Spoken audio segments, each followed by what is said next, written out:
আরও একটা মিনি ব্লগে তোমাদের সবাইকে স্বাগত। আজ হলো রবিবার। আজকে সকালবেলা থেকে প্রচণ্ড বৃষ্টি হচ্ছে। কালকেই ফোনে মেসেজে বলেছে যে উত্তর 24 পরগনা, মেদিনীপুর, মুর্শিদাবাদে ভারী থেকে অতি ভারী বৃষ্টি হবে।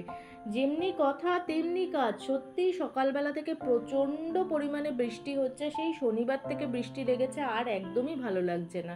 এমন বৃষ্টির দিনে না দেখবে রান্নাবান্না কোনো কিছু করতে মন লাগে না, মনে হয় চুপচাপ বসে থাকি। কিন্তু চুপচাপ বসে থাকলে হবে না। আমি তো এই বাড়িতে রয়েছি, মায়ের কাছে নেই। আর আজকে আমার প্রচণ্ড খিচুড়ি খেতে ইচ্ছে করছিল।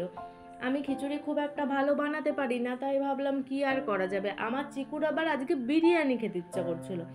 আমি খুব একটা ভালো বিরিয়ানি বানাতে পারি না, আর কিনে যে আনবো, বৃষ্টি কিছুতেই থামছে না, তাই কিনে আনাও পসিবল হচ্ছিল না। ওর বাবাকে দিয়ে সামনের পাড়ার দোকান থেকে ওর মতো একটু গোবিন্দভোগ চাল কিনে এনেছিলাম।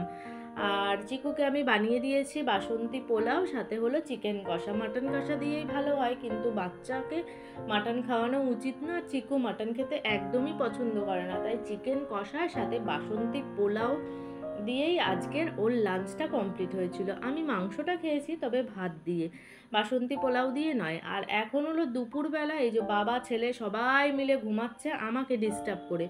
আমি চুপচাপ হাদার মতো বসে রয়েছি। আর ওই দেখো, একদম দেখতে পাচ্ছ আমার জানলা দিয়ে দেখা যাচ্ছে মনসা পুজোর প্যান্ডেল। আমি তো প্রথমে ভেবেছিলাম মঙ্গলবার দিন বিশ্বকর্মা পুজো, তারই প্যান্ডেল, কিন্তু ওর বাবা বললো না, মনসা পুজোর প্যান্ডেল হচ্ছে।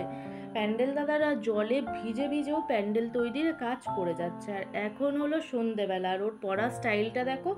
বাবু হয়ে কখনো পড়তে বসবে না, এরকম শুয়ে বসে হেলে বেঁকে পড়তে বসবে। আর বাইরে যেহেতু বৃষ্টি হচ্ছে, জামা কাপড় শোকানোর জন্য আমাকে ঘরেই এরকম দড়ি টাঙাতে হয়েছে। কি বললে আরেকবার বল। বল বল। বলবি না তো? তুই জোরে জোরে বলছিস, ওরকম করে বল। বল বল না, ঠিক করে বলো। ও সারাক্ষণ ধরে এরকম মাঝে মাঝে মনের খেয়ালেই বলতে থাকে উই ওয়ান্ট জাস্টিস। তারপরে চিকু যে স্লোগানটা দিল, তার মানে হয়তো ও বোঝে না, কিন্তু আমরা আপামর বাঙালি বসে রয়েছি। কবে আমরা সেই সুদিন দেখতে পাবো? কবে দোষীদের শাস্তি হবে? কবে আমরা ন্যায় বিচার পাবো? দাঁড়া, ছাতাটা খুলে চলে আসলাম। ছাতাটা খুলে গেছে, নিয়ে আসতে ছাতা কথা মনে তো নেই, আবার যেতে হবে। ও তুমি তো ক্লাবে যাবে। এই তো ভালো কেটে দিয়েছে, ভালো চুল কেটে দিয়েছে। চুল কেটেছিল আগে।